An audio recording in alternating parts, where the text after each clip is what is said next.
الحمد لله نحمده ونستعينه ونستغفره ونؤمن به ونتوكل عليه والصلاة والسلام على سيد الأنبياء والمرسلين وعلى آله وأصحابه وأزواجه وذرياته وأهل بيته أجمعين. أما بعد فأعوذ بالله من الشيطان الرجيم. بسم الله الرحمن الرحيم. إن الدين عند الله الإسلام. وقال رسول الله صلى الله عليه وسلم: لا يؤمن أحدكم حتى يكون تبعا لما جئت به، أو كما قال عليه الصلاة والسلام. میرے محترم دینی بھائیوں، بزرگوں اور عزیزوں، اس پوری کائنات میں جو سب سے بڑا خیر ہے اور جو سب سے بڑی بھلائی ہے اور جو سب سے بڑی نعمت ہے اور جو اللہ جل جلالہ عم نوالہ کا سب سے بڑا پوری انسانیت پر اور خاص کر کے مسلمانوں پر جو سب سے بڑا فضل اور انعام ہے، میرے دوستوں بزرگوں، وہ اللہ رب العزت کی طرف سے بھیجا ہوا اللہ کا دین ہے۔ اس کائنات میں دین سے بڑی کوئی نعمت، اسلام سے بڑی کوئی نعمت اس دنیا میں نہیں ہے، اور اسی کے بالمقابل اس دنیا میں جو سب سے بری جو چیز ہے اور جو سب سے گھٹیا اور خراب جو چیز ہے، میرے دوستوں، میرے بھائیوں، بزرگ عزیزوں، وہ شرک ہے، کفر ہے۔ کائنات کی سب سے بڑی نعمت اللہ کا دین اور سب سے بڑی نحوست اور سب سے بڑا اللہ کی طرف سے عذاب اور سبب عذاب، یہ شرک ہے، کفر ہے۔ اور اللہ تعالیٰ جل شانہ و نوالہ نے انہی دونوں بنیادی چیزوں کو سامنے رکھ کر کفر اور شرک، ایمان اور اسلام، دین اور شریعت، اسی کو سمجھانے کے لیے، اسی کو بتلانے کے لیے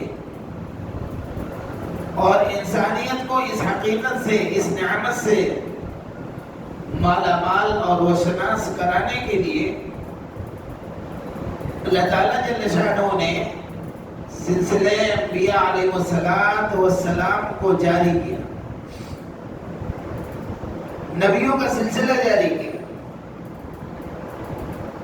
کہ دنیا میں ایمان کی خیر، اسلام کا خیر، دین کے خیر کو دنیا کے لوگوں تک کے انبیاء پہنچائیں اور انسانیت کو کفر کی، شرک کی اور ایمان کے خلاف، اسلام کے خلاف جتنی بھی گندگیاں ہیں، جتنی خرابیاں ہیں، جتنی خامیاں ہیں، جتنی برائیاں ہیں، ان ساری خامیوں اور برائیوں اور کوتاہیوں کی طرف بندوں کی بندوں کو متوجہ کریں اور ان کے مہلکات سے انسانوں کو آگاہ کریں اور ایمان کے نفع، دین کے نفع کو اللہ کے بندوں کو سمجھائیں اور بجھائیں۔ میرے عزیزوں، میرے دوستوں، نتیجہ یہ ہوا کہ اس عظیم کام کے لیے، اس عظیم محنت کی راہ میں، اس اہم ترین فرض منصبی کی ادائیگی کے لیے انبیاء علیہ السلام کو ان کی قوموں نے ہر موقع پر جب انہوں نے اپنی قوم کے سامنے، اپنے قوم کے روبرو اس اسلامی ایمانی حقیقت کو پیش کیا اور ایمان کی دولت اور ایمان کی نعمت ان کے سامنے انہوں نے دعوت کی شکل میں پیش کیا، تو میرے دوستو قوموں نے، ان نبیوں کی امتوں نے اس دعوت کو فوراً قبول نہیں کر لیا، فوراً مان نہیں لیا۔ چنانچہ یہ سلسلہ حضرت آدم سے جو شروع ہوا، سرکار دو عالم صلی اللہ علیہ وسلم پر اس سلسلے کا اختتام ہوتا ہے، اس سلسلے کی تکمیل ہوتی ہے۔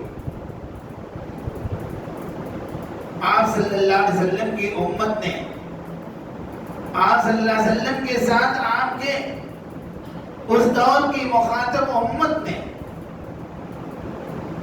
میرے دوستو بزرگوں، وہی کچھ کیا جو آپ سے پہلے انبیاء سابقین کے ساتھ ہوا تھا،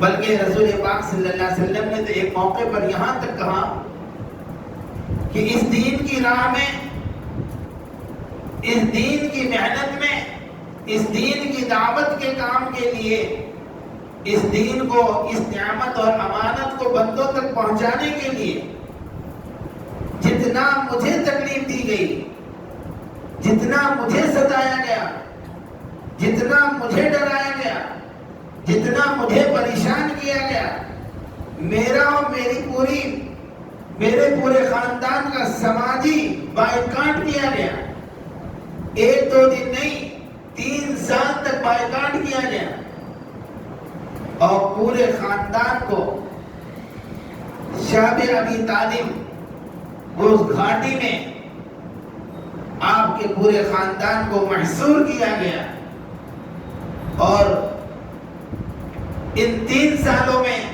جو دقتیں، جو تکلیفیں، جو دشواریاں، جو پریشانیاں، جو بھوک، جو فاقہ، جو تنگی، جو غربت، جو حالات آپ نے، آپ کے بچوں نے، آپ کی بیویوں نے، آپ کے گھر کے لوگوں نے جھیلے ہیں، میرے دوستو ہمارے لیے بتا دینا، سنا دینا، بیان کر دینا آسان ہے، اور آپ کو سن لینا آسان ہے، لیکن جو حقیقت، جو تکلیف، جو شدائد، جو مسائل، جو فقر و فاقہ، جو بھوک اور تنگی اس گھرانے کے لوگوں پر گزری ہے، میرے بھائیوں، میرے عزیزوں، وہ ہمارے اور آپ کے لیے محمیز عمل ہے، ہمارے اور آپ کے لیے۔ میرے دوستو، زندگی کے نشیب و فراز میں سبق کے سیکھنے کے لیے ایک انمول، ایک اہم ترین عنوان اور زندگی کی سدھارنے کے لیے ایک عظیم باب ہے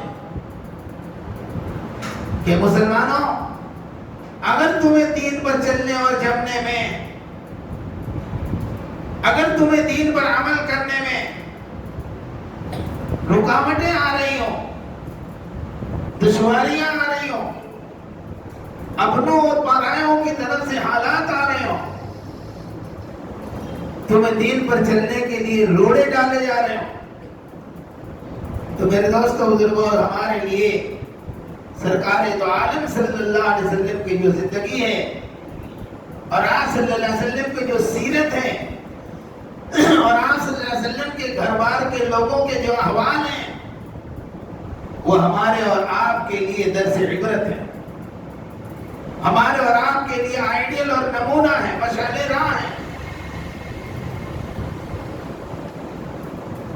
شعب ابی طالب اس گھاٹی میں جہاں 3 سال تک آپ کو آپ کے گھرداروں کے لوگوں کے ساتھ میں، میرے بھائیوں، میرے عزیزوں، بائیکاٹ اور معاہدے کی تختی لکھی گئی، کاغذ لکھا گیا، پیپر لکھا گیا، اور کعبۃ کعبۃ اللہ کی دیوار پر، کعبۃ اللہ کے دروازے پر ٹانگ دیا گیا کہ محمد صلی اللہ علیہ وسلم کا ساماجک بائیکاٹ، آپ کے ماننے والوں چاہنے والوں پورے گھر کا بائیکاٹ، یہاں تک کہ جب دوسرے علاقوں کے تاجر غلے، اناج، کپڑے، کھانے پینے کی چیزیں لے کر تجارت کی غرض سے مکے میں آتے تھے، پرانا طریقہ تھا،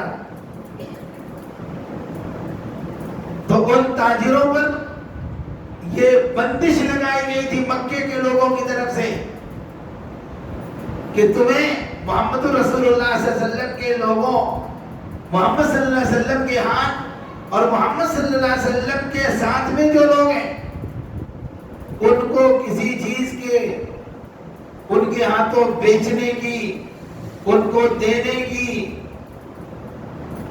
کہا اس سلسلے میں تمہیں اس کا پابند بنایا جاتا ہے کہ اگر وہ مول پیسے سے بھی لینا چاہیں تو بھی ان کو کوئی چیز تم پیسے سے بھی نہیں دینا، بغیر پیسے کے، بغیر معاوضے کے، بغیر قیمت کے مفت میں دینے کی تو بات ہی نہیں۔ یہ کہہ کر صرف بس نہیں کیا، جب مکے میں باہر کے تاجروں کے قافلے جب داخل ہوتے تھے، یہ مکے کے رئیس، یہ مکے کے سردار، قریش کے سردار، مشرکین کے سردار، یہ ان کے چودھری، یہ مکے کی بارڈر پر جا کر، شہر کے بارڈر میں جا کر ان کے سارے سامان لے لیا کرتے تھے، خرید لیا کرتے تھے، تاکہ کہیں ایسا نہ ہو کہ یہ لوگ محمد صلی اللہ علیہ وسلم کے گھر والوں کو کوئی سامان بیچ دیں، ان کی بھوک کے لیے غلے اناج کا انتظام ہو جائے۔ میرے دوستو، آپ تصور کیجئے، اندازہ لگائیے، پوری رسد بند کر دی گئی، کھانے پینے کی چیزیں بالکل روک لگا دی گئی۔ اس پورے خاندان کے پاس جو ستو، کھجور جو انہوں نے انتظام کر کے رکھا تھا، جو ان کے پاس اس درے میں، اس گھاٹی میں اپنے ساتھ لے کر کے گئے تھے، اسی پر انہوں نے گزارا کیا۔ اور میرے دوستو، شاہ ابی طالب کے اس بائیکاٹ کے حالات میں یہ بات بھی کتابوں میں لکھی ہوئی ہے کہ نبی کے گھر والوں کو کھانے پینے کی جب کوئی چیز نہ مل سکی، نہیں ملی، تو یہ بیچارے نبی کے گھر والے، نبی کے اہل بیت اطہار، نبی کی بیویوں اور بچوں نے فاقے سے زندگی، فاقے سے وقت گزارا ہے، اور ایسا وقت بھی آیا ہے کہ درختوں کے پتے بھی اس خاندان کے لوگوں نے چبایا ہے۔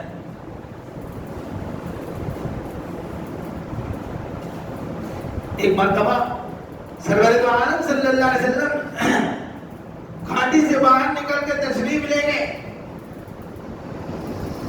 جنگل میں تھے کہ کہیں کوئی مل جائے اور کہیں کھانے پینے کا کوئی انتظام ہو جائے، تو وہاں سے بہرحال اس ارادے سے آپ باہر تشریف لے گئے، لیکن کہیں کچھ نہیں۔ آپ نے دور دیکھا کہ ایک ریوڑ، بکریوں کا چرواہا، بکریوں کا ریوڑ لے کر کے، بکریوں کے جتھا، بکریوں کا ایک جھنڈ لے کر کے چرا رہا ہے۔ آپ صلی اللہ علیہ وسلم وہاں گئے، آپ صلی اللہ علیہ وسلم تشریف لے گئے اور کہا کہ اس میں کوئی دودھ والی بکری ہے؟ انہوں نے کہا کہ ساری بکریوں کے تھن سکے ہوئے ہیں، دودھ والی بکریاں نہیں ہیں۔ آپ صلی اللہ علیہ وسلم نے ایک بکری پر ہاتھ رکھا، اس کے تھن میں دودھ آیا، آپ نے وہ دودھ بھرے پیالے میں دوہا۔ وہ چرواہا کہتا ہے، میں یہ منظر دیکھ کر حیران رہ گیا کہ یہ کون آدمی ہے، یہ کون شخص ہے جس کے ہاتھ میں اللہ نے یہ خوبی رکھی ہے، خشک تھنوں والی بکریوں کے تھن میں دودھ بنایا. بہرحال وہ کہہ رہا ہے، چرواہ کہتا ہے، میں نے جب اس شخص کی رخ انور پہ میں نے جب نظر ڈالی، اس شخصیت کی چہرے کو جب میں نے دیکھا تو مجھے یہ محسوس ہو رہا تھا کہ یہ شخص کوئی عام آدمی نہیں، یہ شخص کوئی عام آدمی نہیں ہے، جس کے ہاتھوں اتنا بڑا اعجاز، اتنا بڑا معجزہ وجود میں آ جائے. نگاہیں، نظریں کا اس رخ زیبا پر ٹکتی نہیں ہے. اس نے فارسی عربی میں، اس چرواہے نے عربی میں ایک جملہ کہا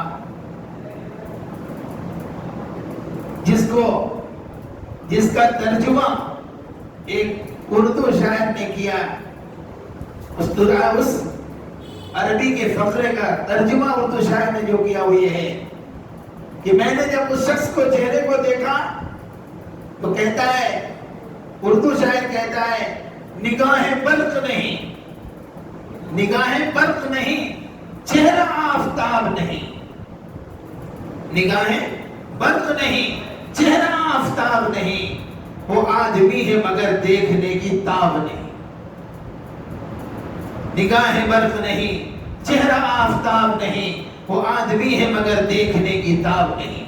میرے آنکھوں میں ایسی بصارت نہیں کہ میں ان کے چہرے انور پر نظر ٹکا سکوں. کہا انہوں نے دودھ کا پیالہ دوہا اور پیا. کئی دنوں سے ایسا لگ رہا تھا کہ فاقے سے ہیں، انہوں نے پی لیا اور تھوڑا سا بچا تو انہوں نے مجھے کہا لے تو بھی پی لے. وہ دودھ کا بچا، پیالے کا بچا دودھ میں نے بھی گھوٹ جو بھی ہوگا مجھے بھی پینے اور نوش کرنے کا موقع ملا. مجھے یہ شرافت اور یہ عزت ملی. بہرحال تاریخ میں اسی چرواہے کا نام بلال ہے.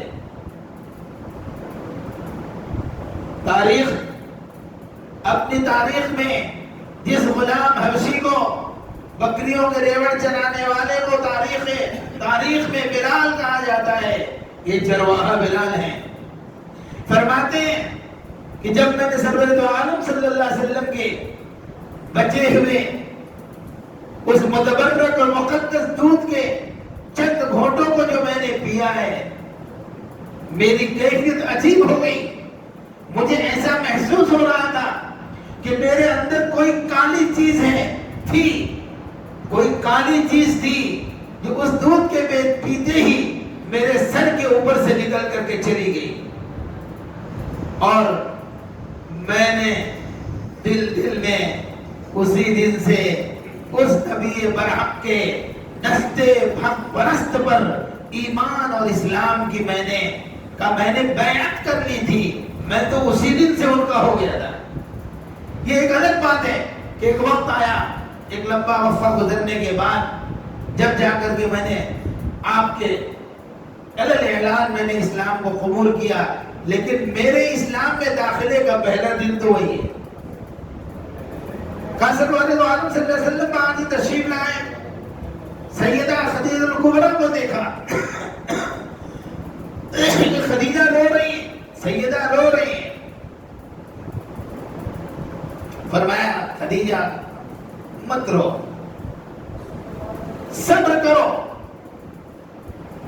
اس فقر و بھوک کو برداشت کرو. کہا او اللہ کے نبی، میرے شوہر نامدار تاجدار، مجھے میری بھوک ستا نہیں رہی ہے، مجھے میرے بھوک کی وجہ سے رونا نہیں آ رہا ہے. یہ زینب، یہ رقیہ، یہ ام کلثوم، یہ ننھی بچیاں دیکھو کہ بھوک کی وجہ سے ان کی آوازیں نکلنا بند ہو گئی. مسلمانوں کیا سمجھتے ہو کہ یہ ایمان، یہ دین، یہ اسلام، یہ کلمہ، یہ قرآن، یہ سنت، یہ شریعت، یہ اللہ کا مبارک دین ایسے ہی پہنچ گیا تم تک، ہم تک؟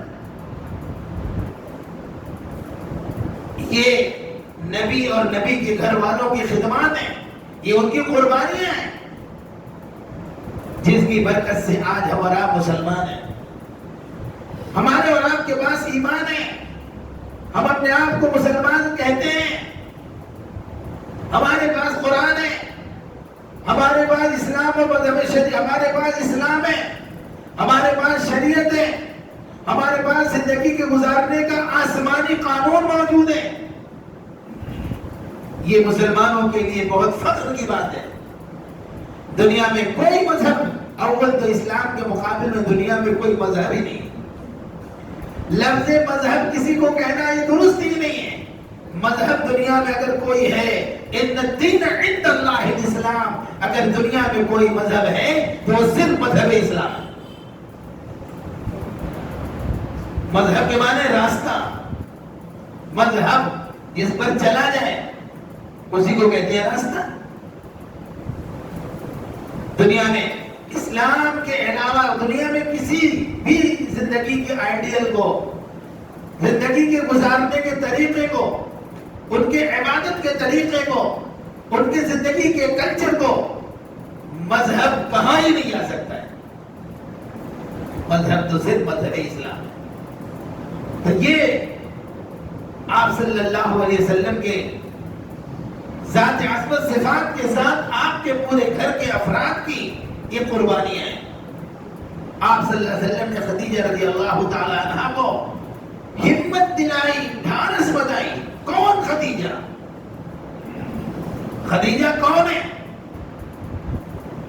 میرے عزیزوں، میرے بھائیوں، میرے دوستوں، خدیجہ وہ امت کی ماں ہے، وہ امت کی پہلی ماں ہے، حضرت محمد صلی اللہ علیہ وسلم کی رفیقہ حیات ہیں، حضرت نبی پاک صلی اللہ علیہ وسلم کی زوجہ محترمہ ہیں۔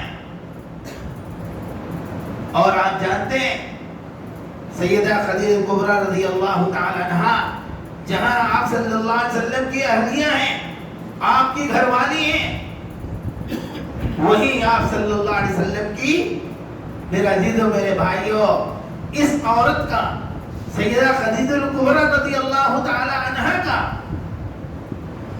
اللہ کے دین کے لیے، اللہ کے دین پر اگر دنیا میں سب سے پہلے کسی کا مال لگا ہے اللہ کے دین کی سربلندی کے لیے، تو وہ حضرت خدیجہ کبریٰ رضی اللہ تعالی عنہا۔ ان کا مال اللہ نے اپنے دین کے اشاعت کے لیے، اپنے نبی کے حوالے سے، اپنے نبی کے ذریعے سے اللہ نے حضرت خدیجہ رضی اللہ تعالی عنہا کا مال آپ صلی اللہ علیہ وسلم کی اس دین کی دعوت کی محنت میں حضرت خدیجہ کا مال اللہ نے قبول فرمایا، جو اپنے علاقے کی، شہر مکہ کی، سرزمین عرب کی ایک بڑی خاتون، ایک بڑی تاجر خاتون ہے۔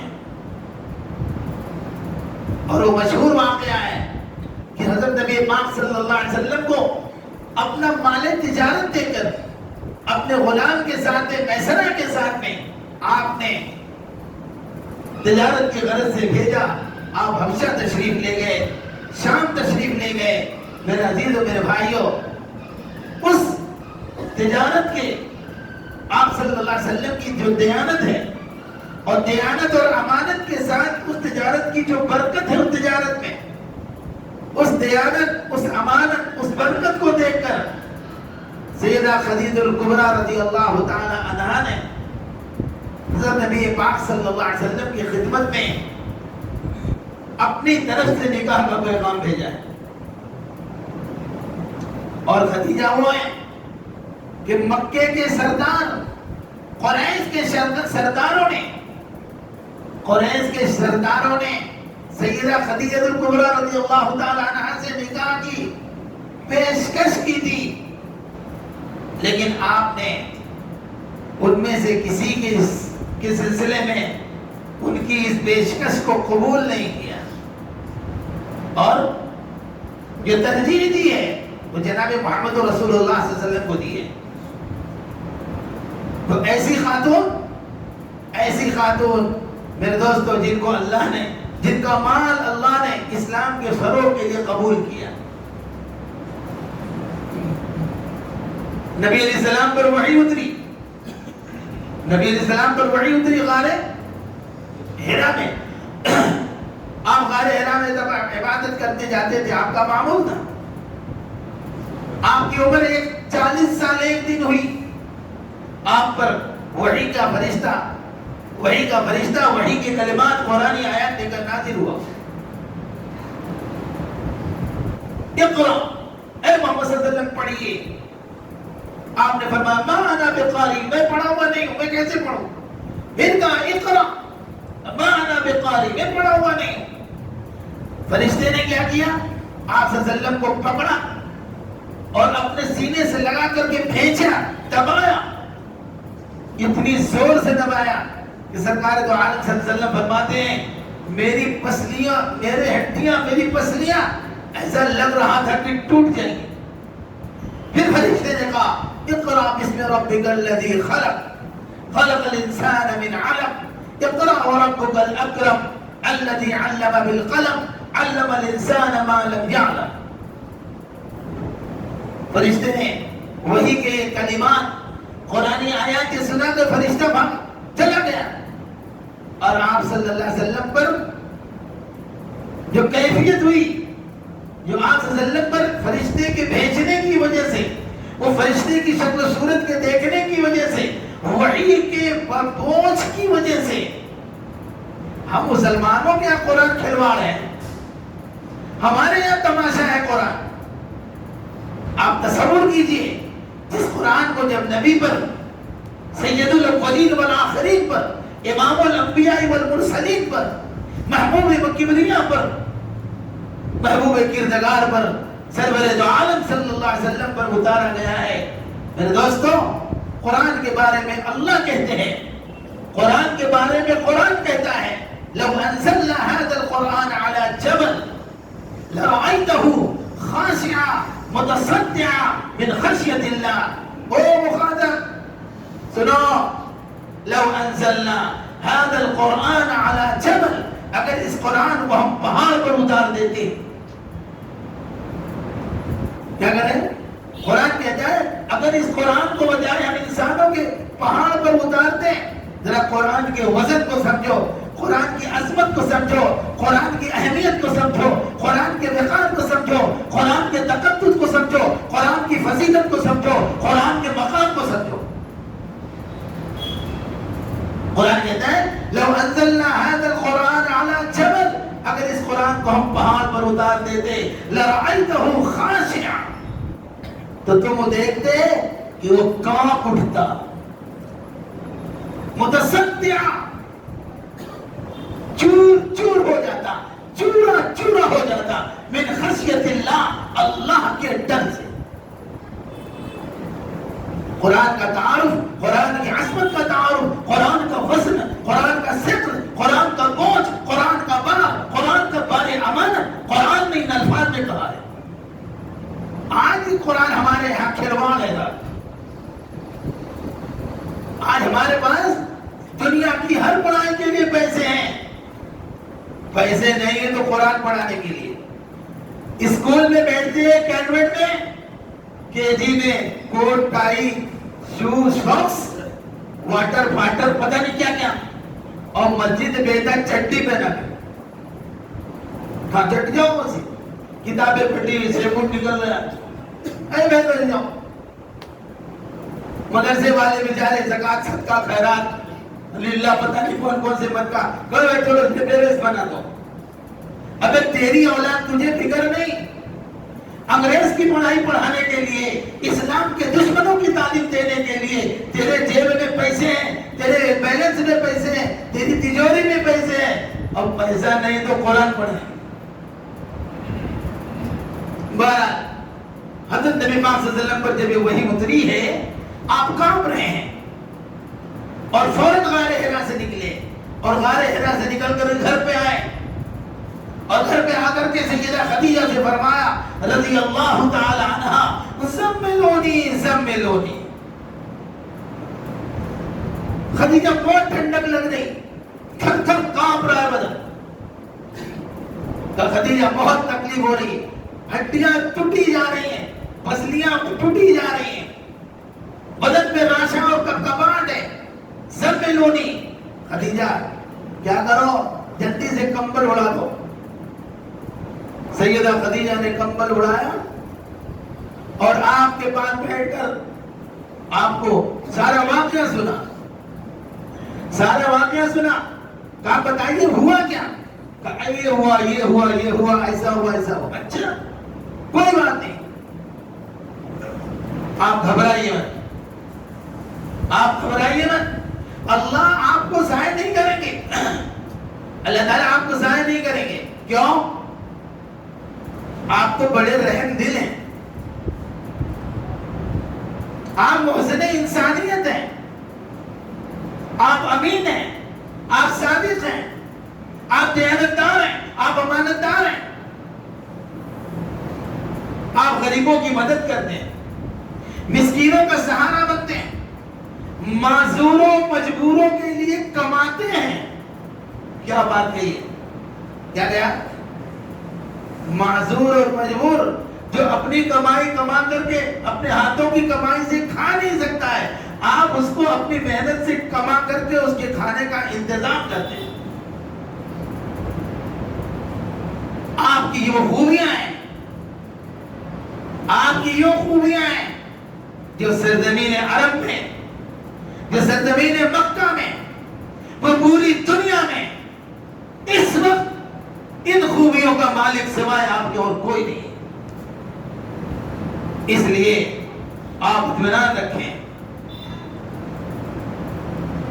میرے دوستو، امام الانبیاء، سارے اماموں کے، نبیوں کے امام، سارے رسولوں کے امام، محبوب بارگاہ کردگار، اللہ رب العزت کا سب سے محبوب ترین بندہ، ان حالات میں ان کی ڈھارس ہمت کس نے بنائی؟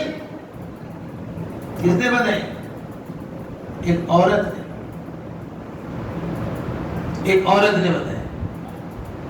اور ایک عورت مت کہیے، سارے انسانوں، سارے مسلمانوں کی اماں ہے وہ عورت نہیں، وہ عام آرڈنری عورت نہیں، سارے مسلمانوں کی ماں ہے. ہمیں تو صرف یہ یاد ہے کہ خدیجہ کون؟ کا خدیجہ کون ہے؟ حسن حسین کی نانی ہے.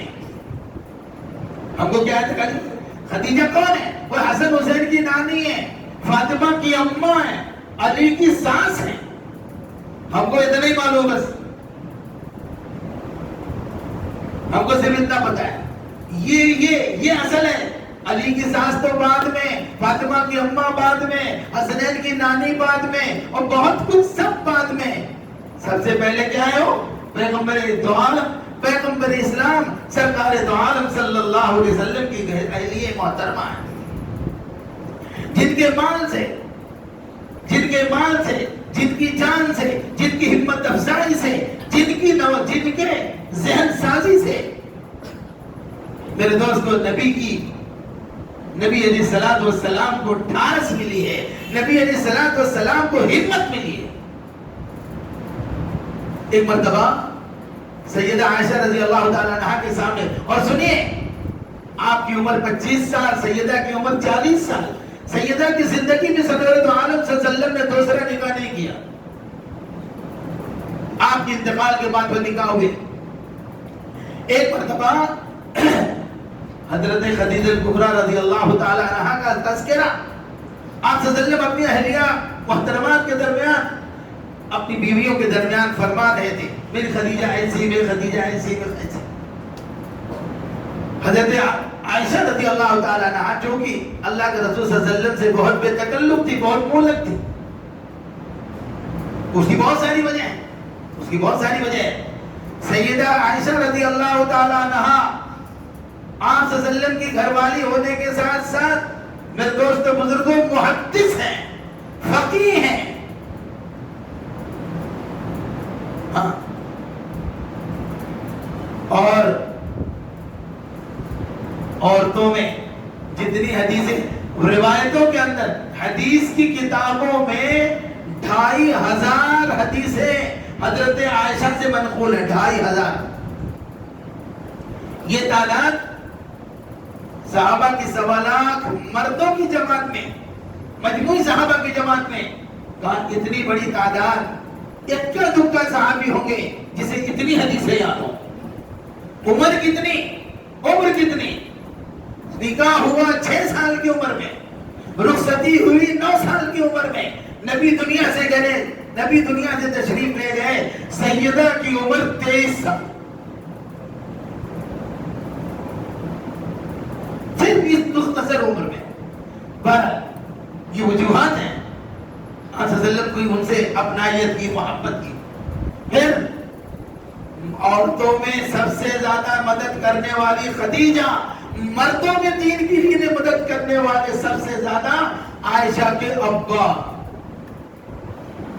حضرت عائشہ کے والد بزرگوار کون؟ حضرت ابوبکر صدیق رضی اللہ عنہ. تمہارا سیدہ عائشہ رضی اللہ تعالیٰ اور بزرگ محرمات، دیگر آپ صلی اللہ علیہ وسلم کی بیگمات اور آپ کی اہلیہ محترمات موجود تھی. سیدہ عائشہ آپ صلی اللہ علیہ وسلم حضرت خدیجہ کی تعریف کر رہے ہیں. عائشہ رضی اللہ تعالیٰ عنہ نے بے تکلفی سے کیا کہا سنیے. 54 پناہ نبیوں کی بیوی میں بھی تھا. یاد ہے؟ ہاں، اس 54 پناہ نے کیا کیا؟ ایک سورت اتروا دی. 54 پناہ اتنا ڈینجر معاملہ ہے کہ سورت اتر گئی اس کی وجہ سے. اتنا زہریلا معاملہ ہے 54 پنے کا. تو حضرت عائشہ نے کہا ارے اللہ کے نبی یا رسول اللہ صلی اللہ علیہ وسلم، ارے جب دیکھو جب یہ رب نے کہتے نا، ہاں جب دیکھو جب کیا ہے، ارے کیا وہ گڑیا کا تذکرہ کرتے ہو. یہ جملہ کہتے ہیں. کیا کہا؟ انہوں نے عربی میں کہا تھا، میں آپ کو اردو میں اور بھی عربی میں تفریح کرو تو آپ سمجھو گے نہیں. آہستہ اردو بتا. انہوں نے کہا ارے کیا بار بار اس گڑیا کا تذکرہ کرتے ہو. میرے دوستو بزرگوں، ایسا ٹھیس لگا سرکار دو عالم صلی اللہ علیہ وسلم کے قلب مبارک پر سیدہ عائشہ کی اس جملے کا ایسی ٹھیس لگی کہ آپ صلی اللہ علیہ وسلم کی آنکھوں سے آنسو آ گئے. آپ رو پڑے اور کہا عائشہ آج تو تم سے ایسی چوک ہو گئی، آئندہ اپنی زبان پر روک رکھیو، آئندہ ایسی جرات نہ کیجیو. تمہیں پتا نہیں کہ اس خدیجہ کا مجھ پر کتنا احسان ہے، اور محمد ابن عبداللہ ابن آمنہ پر نہیں، محمد عبداللہ ابن آمنہ کی لائی ہوئی شریعت پر، لائے ہوئے دین پر اس خدیجہ کا کتنا بڑا احسان ہے. خدیجہ میری نظروں میں میری منقوع ہونے کی وجہ سے محبوب نہیں ہے، اللہ کے دین کی معاون ہونے کی وجہ سے محبوب ہے. ایک مرتبہ اللہ کے رسول صلی اللہ علیہ وسلم کی خدمت میں ایک بوڑھی عورت آئی. مجلس لگی ہے. 2 واقعہ، ایک مجلس لگی وہاں آئی، ایک دستک دی، آپ کے در پہ دستک دی، دروازے پر آواز دی. آپ نے جلدی سے آپ گئے باہر، دیکھا آپ اندر تشریف ان کو لے کر آئے اور ہاتھ پکڑ کے لائے، چادر بچھا دی، اس پہ بٹھایا. سیدہ عائشہ کو آواز دی، عائشہ جلدی آؤ. آئی ہے عائشہ، چل لاؤ، پانی لاؤ. ہمارا اپنے الفاظ میں خدمت کرو ان کی، کھجور پانی جو بھی میسر ہوگا انہوں نے پیش کیا. آپ صلی اللہ علیہ وسلم بہت دیر تک بات کرتے رہے ان سے، اور اس کے بعد جو ہے ان کو رخصت کیا. اور رخصت کرتے وقت وہ آپ صلی اللہ علیہ وسلم گھر سے باہر نکلے اور گھر سے اپنے کافی دور تک ان کو ساتھ میں لے کر چلتے رہے، اور کافی دور پر جا کر کے ان کو الوداع کہا. جب وہاں سے واپس آئے، سیدہ عائشہ دیکھ رہی، ارے کون ہے اور آپ تشریف لائے. اللہ کے رسول نے اللہ کے رسول صلی اللہ علیہ وسلم نے سیدہ عائشہ نے پوچھا، یا رسول اللہ کون ہے یہ بڑھیا؟ کہنے لگے، آپ صلی اللہ علیہ وسلم نے فرمایا یہ میری خدیجہ کی سہیلی ہے. یہ میرے خدیجہ کی سہیلی ہے. ان کے آتے ہی مجھے خدیجہ کی یاد آ گئی. اور میں نے یہ چاہا کہ میں ان کے ساتھ میں وہ سارے سلوک کروں، میں ان کے ساتھ وہ سارے سلوک کر دوں جو میں خدیجہ کے ساتھ کرنا پسند کرتا ہوں، میری چاہت ہے میں وہ سارے سلوک ان کے ساتھ میں نے کیا ہے. اس لیے ایسا کیا. میرے دوستوں بزرگوں، علماء نے لکھا ہے، علماء نے لکھا ہے والدہ انتقال ہو جائے، والد انتقال ہو جائے، کہا والد اور والدہ کے دوستوں کے ساتھ، والد کے دوستوں کے ساتھ، والدہ کے ساتھ والی سہیلیوں کے ساتھ ان کے انتقال کے بعد ان کے ساتھ میں والدہ جیسا سلوک کرو. اور خاص کر کے اگر ماں کی بہن ہے تو اس کے ساتھ میں تو ماں کے جیسا ہی سلوک کرو. ایسا کیوں؟ اس لیے کہ اگر تم نے والد کے سلوک، والد کے دوستوں کے ساتھ میں والد کے جیسا سلوک کیا، ماں کی سہیلیوں کے ساتھ میں ماں کے جیسا سلوک کیا، تو اگرچہ والدین تمہارے دنیا میں نہیں ہیں لیکن ماں باپ کے ان ساتھ والوں، ان صحبت والوں، سنگت والوں کے ساتھ میں تمہارے اس اکرام کی وجہ سے تمہارے مرحوم ماں باپ کے قبروں میں اللہ وہ اجر پہنچائیں گے، اللہ اس کا ثواب پہنچائیں گے جو ماں باپ کی خدمت کا ثواب اور اجر ہوا کرتا ہے. کیسا ستھرا، کیسا پاکیزہ مذہب اور کیسا اعلیٰ مذہب ہمیں اور آپ کو اللہ نے دیا. آج والدین قرار ہے اولاد کی طرف سے، ماں باپ اولاد کی بدسلوکی میں قرار ہیں. یہاں ہمیں اسلام کہتا ہے ماں باپ کے ساتھ والوں کے ساتھ اچھا سلوک کرو. آج ہماری سگی ماں، ہمارا سگا باپ ہمارے اپنے پتر سے جس نے 9 مہینے پیٹ میں اٹھائے پھری، جس نے 30 مہینے دودھ پلایا، وَحَمْلُهُ وَفِصَالُهُ 30 شَهْرًا.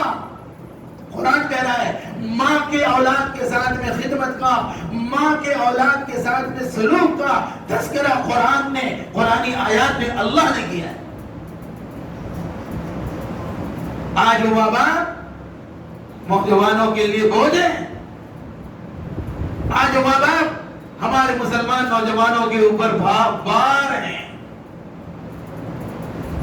اور بڑا احسان اگر کیا ہے تو بیلوں کا پوڑواڑا ہوا کرتا تھا، اب انسانوں کا بھی پوڑواڑا ہوگا. کون سا ہو؟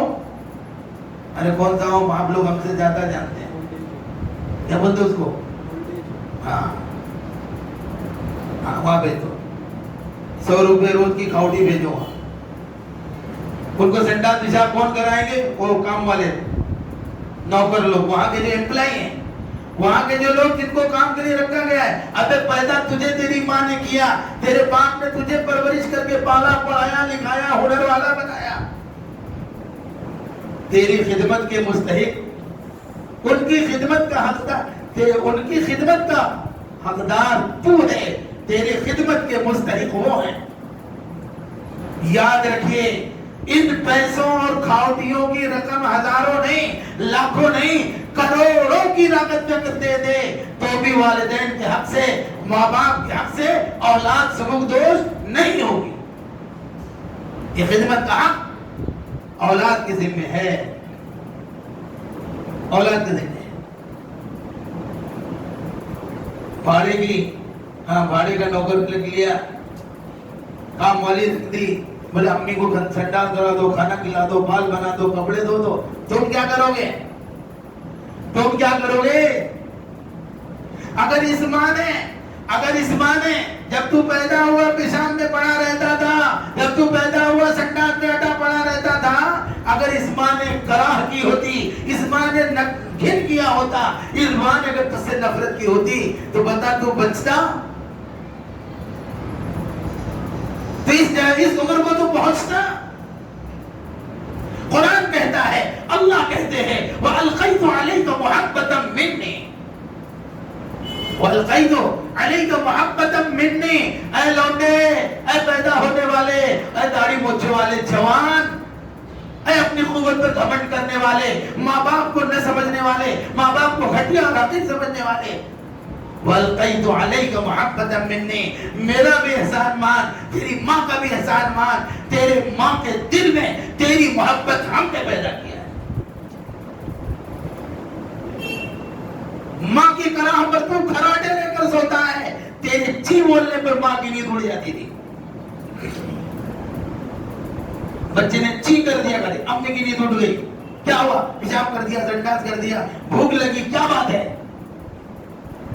اور آج ماں کرا رہی, باپ کرا رہا, اور یہ اپنے ہیں آرام سے نیند لے, خراٹے کی نیند, گدھے گھوڑے کھتے کتے کی نیند سوتا ہے. کون سی نیند سو رہا ہے؟ کیا جواب دے گا خدا کی بارگاہ میں؟ قرآن کہتا ہے وَلَا تَقُلْ أُفٍّ لَهُمَا وَلَا تَنْهَرْهُمَا, اماں ابا کی بات پر اف مت کہو.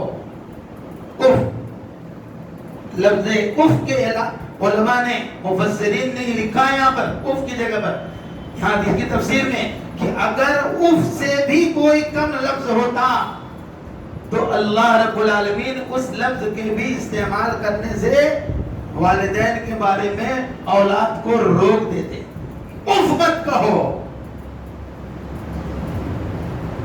کوئی بات ایسی ماں باپ کی مرضی, تیری مرضی کے خلاف اگر ہو جائے, ماں باپ کی طرف سے یہ بھی کہنا درست نہیں, اف کہنا درست نہیں.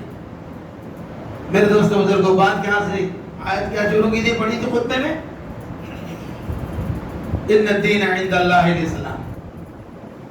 ہم اسلام کے ماننے والے لوگ, جو باتیں آپ کے سامنے عرض ہوئی ہیں, شروع کی اندر گفتگو جو ہوئی, اس میں اسلام کے لیے قربانیاں, اسلام کے لیے خود خدمات. آج پوری دنیا کا, آخری بات ہے, آج پوری بات کا حاصل نچوڑ, پوری دنیا کا باطل اس بات پر خم ٹھوک کر چھپ گیا ہے کہ مسلمانوں کو اسلام پر رہنے نہیں دینا ہے. اب مسلمانوں آپ بتاؤ کہ تمہارا کیا فیصلہ ہے؟ دنیا کا باطل تو چاہتا ہے کہ مسلمان اسلام سے ننگا ہو جائے, اسلام سے مسلمان کھوکھلا ہو جائے, اسلام سے مسلمان ہاتھ دھو بیٹھے. گھر واپسی کے نام پر ہمارے ایمان کے سودے کا پروگرام پوری دنیا میں بن چکا ہے. اب مسلمانوں فیصلہ تم کو کرنا ہے, اب فیصلہ ہم کو کرنا ہے کہ ہم نے کہاں جانا ہے. فیصلہ اب ہم کو کرنا ہے. بڑے کٹھن دور سے, بڑے دشوار گزرگاہ سے یہ امت اس وقت گزر رہی ہے. اس لیے دوستو بزرگوں, اس کا واحد حل, اس کا واحد علاج ہے, یریدون ان یطفئوا نور اللہ بافواہہم واللہ متم نورہ ولو کرہ الکافرون ولو کرہ المشرکون. یہ بے ایمان سوچتے ہیں, یہ چاہتے ہیں, ان کا ایجنڈا ہے کہ نور ایمان پھونکو گے, باطل اور کفر اور شرک کے پھونک سے بجھا دیں گے. نہ, ایسا نہیں ہو سکتا. واللہ متم نورہ, اللہ اپنے نور ایمان کو, نور اسلام کو, نور دین کو, نور ہدایت کو اللہ مکمل کر کے رہے گا. لا يبقى على الارض بیت وبر او مدر الا ادخلہ اللہ فی الاسلام بعز عزیز او ذل ذلیل. اللہ کا یہ فیصلہ ہے, اللہ کا یہ ارادہ ہے, اللہ کا یہ اٹل اعلان ہے. ایک ایجنڈا باطل کا, دوسرا ایجنڈا رب کائنات کا. رب کائنات کا ایجنڈا کیا ہے؟ میں کائنات کے ہر گھر میں اپنے دین کو پہنچا کر رہوں گا. دنیا کے باطل کا ایجنڈا کیا ہے؟ یہ جو اسلام والے ان کو بھی باہر نکال دیں گے. اب بتاؤ ایجنڈا کس کا پورا ہوگا؟ ہاں, پورا کس کا ہوگا؟ واللہ متم نورہ. اللہ کہتے ہیں میں اپنا پروسیجر, میں اپنا ایجنڈا, اپنا پروگرام پورا کر کے رہوں گا. بہت وقت قریب ہے چھٹنے کا, بہت قریب ہے. اب کیا کرنا تم کو, ہم کو یہ کہو کیا انی وجہت وجہی للذی فطر السماوات والارض حنیفا وما انا من المشرکین ان صلاتی ونسکی ومحیای ومماتی للہ رب العالمین. بس کیا کہنا ہے؟ انی وجہت وجہ للذی فطر السماوات والارض، ہم نے سارے باطل کے رخ سے ہٹا کر، اپنے رخ کو ہٹا کر اپنے رخ کو کہاں کر دیا؟ ایمان کی طرف، اسلام کی طرف۔ ہم کہیں نہیں جھانکیں گے، کہیں نہیں دیکھیں گے، کہیں نہیں جائیں گے۔ ارے بلال جیسے حالات آ جائیں تو بھی اسلام نہیں چھوڑیں گے انشاءاللہ۔ ایمان چھوڑنے کی چیز نہیں ہے، ایمان اتنی ہلکی چیز نہیں ہے، اسلام اتنا ہلکی چیز نہیں ہے اسلام۔ اللہ لائیں گے نہیں بلال جیسے رہا، گھبراؤ مت۔ ہم لوگ آمین کہنے سے بھی ڈرتے ہیں کہ کہیں ایسا آمین کہہ دیں قبول ہو گئی تو ہاں، تو اللہ حالات ایسے نہیں لائیں گے، اس لیے کہ اللہ کہتے ہیں لا یکلف اللہ نفسا الا وسعها، جس کی جیسی کیپیسٹی اس پر ویسے ہی حال، جیسا تمہارا برداشت کرنے کی قوت ہے ہم تم کو ویسے ہی حال میں ڈالنے کے بعد اتنے اس میں تم کھڑے اتر گئے تو بس سمجھو بیڑا پار ہو گیا۔ ہاں بیڑا پار ہو گیا تو کیا کریں؟ فطر السماوات والارض حنیفا وما انا من المشرکین۔ یہ ہو نہیں سکتا ہم اسلام چھوڑ دیں، مشرک ہو جائیں گے، کافر ہو جائیں گے، اسلام چھوڑ دیں گے، کبھی نہیں ہو سکتا ہے۔ ان صلاتی، میری ساری بدنی عبادت، وہ نسکی، میری ساری مالی عبادت، وہ محیائے، میری زندگی، وہ مماتی، میری موت، للہ رب العالمین، کس کے لیے؟ ارے کس کے لیے؟ اللہ کے لیے۔ رہیں گے ایمان پر، جمیں گے اسلام پر، عمل کریں گے سنت اور شریعت پر، مریں گے اسلام پر، اور انشاءاللہ اور ہوگا نا ایسا۔ ہاں اسے گھبراؤ مت، یہ حالات ایسے ہی ہے، ہاں ان سے کچھ نہیں ہوتا، اور حالات ٹھیک کرنے کی ہم کو تم کو ہمارے تمہارے ذمے بھی نہیں، حالات بنانے بگاڑنے کی جس نے بھیجا وہ بنائے، ہمارے آپ کے ذمے حالات بنانا نہیں ہے۔ ہاں اتنا ہے کہ اپنے کو بنانا ہے۔ ارے بولو کیا بنانا ہے؟ کیا بنانا ہے؟ بولتے ہیں حالات نہیں بنانا ہے، کیا بنانا ہے؟ ارے خود کو بنانا نہیں ہے، حالات نہیں بدلنے ہیں، خود کو کیا کرنا ہے؟ خود کو بدلنا ہے۔ خود بدل دو اب حالات بدل جائیں گے بس۔ ہاں ہمارے یہاں الٹی گنگا بہتی ہے، حالات بدل جائیں، کوئی فارمولا لاؤ، کوئی نئی پالیسی لاؤ، کوئی فارمولا نہیں، کوئی پالیسی نہیں، حالات چاہے جیسے بھی ہو، حالات چاہے جیسے بھی آئے، حالات کا حل صرف کیا ہے؟ لا الہ الا اللہ محمد الرسول اللہ۔ ہر حال میں حالات کا حل یہی ہے، چاہے حالات کیسے بھی آ جائے۔ اللہ ہم سب کو اس ایمان پر، اس یقین پر، اس کلمے پر اللہ ہم سب کو استقامت عطا فرمائے، اور اس کلمے کو زندگی میں لانے کی فکر دے۔ ہاں کلمے کی حقیقت کو زندگی میں لانا ہے، اس کلمے کی حقیقت کو زندگی میں لانا۔ کلمے کی حقیقت کیا ہے؟ بندہ حرام سے رک جائے، حلال پہ آ جائے، بس اتنا ہی کام ہے۔ کتنا کام؟ حرام سے رکو، حلال پہ آ جاؤ، کلمہ زندگی میں آ گیا۔ اللہ جل شانہ و منوالہ ہم سب کے لیے اپنے دین پر چلنا، جمنا، عمل کرنا، حالات میں استقامت کی صلاحیتوں سے، خوبیوں سے اللہ ہم سب کو آراستہ فرمائے، اور ہمارے معاشرے میں جو کردار کا، اخلاق کا، سلوک کا، والدین کے ساتھ میں معاملات کا، اولاد کے ساتھ بدسلوکیوں کا جو ماحول ہے، میرے دوستو بزرگوں، اس کو ختم کرو۔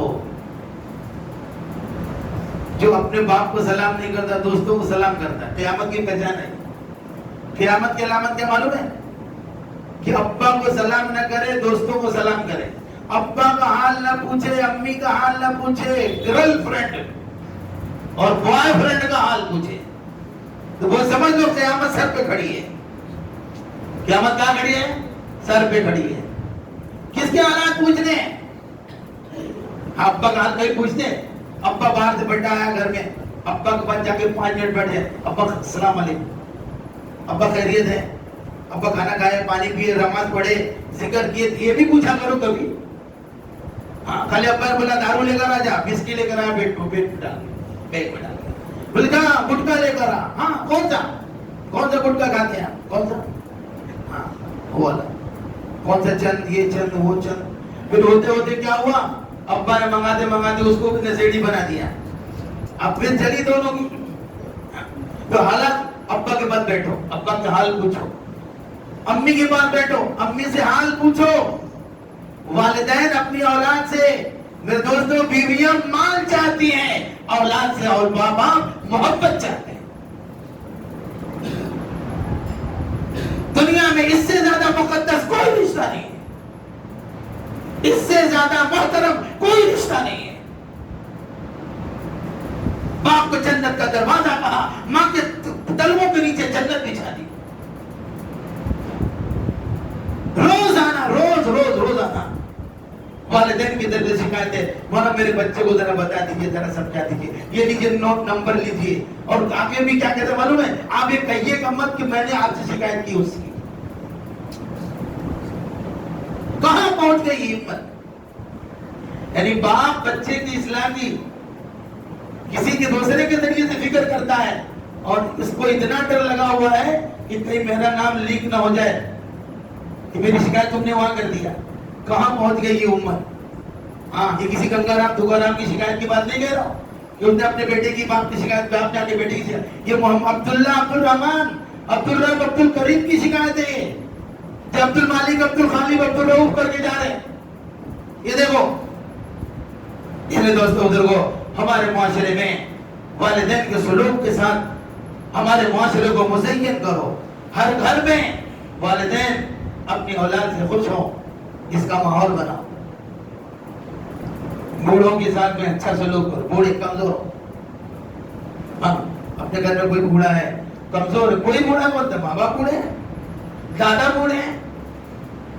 ارے میاں, ہم تو اس مذہب کے ماننے والے لوگ ہیں, اس مذہب کے ماننے والے لوگ ہیں کہ جس نے جانوروں کو پانی پلانے, کھانا کھلانے کی بات کہی. آپ دنیا میں دیکھ لیجیے, کسی مذہب کے گرنتھ, تاریخ میں, کتاب میں, اس کی ہسٹری میں, اس کی تعلیمات میں کہیں جواب آپ کو بات نہیں ملے. آج امت, ماں باپ اپنی اولاد کی طرف سے کرا رہے ہیں. اس لیے دوستوں بزرگوں, اس امر کو خصوصیت کے ساتھ میں نوجوانوں سے کہتا ہوں, اپنی گاڑی پسینے کی کم مہا کم کمائیے تمہاری, کوئی بات نہیں, حرج نہیں. لیکن آپ یہ کہہ کر کہ انکم نہیں ہے, کیا کرو؟ اپنے ماں باپ کا حق مت مارو. اگر تم نے ایسا کیا, اللہ روزی کی برکت ختم کر دے گا. سب کے حصے تم نے لگائے, بیوی کا, بچے کا, اسکول کا, دوا کا, مطلب اس کا اس کا, تو ماں باپ کا حصہ کہاں لگے گا؟ کون لگائے گا؟ آپ کی کمائی میں ان کا حق ہے, ان کا حصہ لگاؤ. اور ان کے ساتھ میں اکرام کے ساتھ اور اپنی محتاجی کے ساتھ, اپنی سعادت سمجھ کر پھر دوستوں بزرگوں ان کے ساتھ سلوک کرو, ان کے ساتھ میں معاملات کرو, ان کی دعائیں لو, ان کی آمد لو, دعائیں لو. ہاں, اس کا احساس کب ہوگا؟ جب ماں باپ کا سایہ سر سے اٹھ جائے گا, تب ہوگا. تو بیٹھا رہے گا کونے میں روتے ہوئے, یا اللہ آج میرے سامنے یہ مسئلہ ہے, مجھ پر کوئی ہاتھ رکھنے والا نہیں, میرے اس معاملے کو حل کرنے والا کوئی نہیں, میں کس سے مشورہ کروں, کس سے پوچھوں, کس سے رائے لوں؟ اس لیے دوستوں ان کی قدر کرو, ان کو عزت کے ساتھ اپنے سروں کو بٹھاؤ. ہاں, عزت کے ساتھ سروں کو بٹھاؤ. ان کی خدمت اپنی سعادت سمجھو, اپنی جنت کمانے کا ذریعہ سمجھو. اور سمجھو چاہے بس سمجھو, ہیں تمہارے سمجھنے نہ سمجھنے تھوڑی جائے گا, ہیں وہ. ہاں, اس لیے دیکھیے قرآن میں اللہ نے دعا سکھلائی, رب اجعلنی مقیم الصلاۃ ومن ذریتی, ربنا تقبل دعا, ربنا اغفر لی ولی بیبی, ارے بولو کیا ہے, ولی زوجتی ولی اہلی ولی ابنی ولی بنتی ولی خالتی ولی عمتی. نہ, کیا کہا؟ ربنا اغفر لی ولی والدی, اے اللہ مجھے معاف کر دے اور میرے ماں باپ کو بھی. کیا کس کی دعا سکھلائی, کس کے بارے میں؟ ہاں, دعا بھی کریں جن کے ماں باپ نہیں ہیں, ان کلمات کے ساتھ ان کے حق میں دعا بھی کریں. اللہ ہم سب کو عمل کی توفیق دے. وآخر دعوانا الحمدللہ رب العالمین.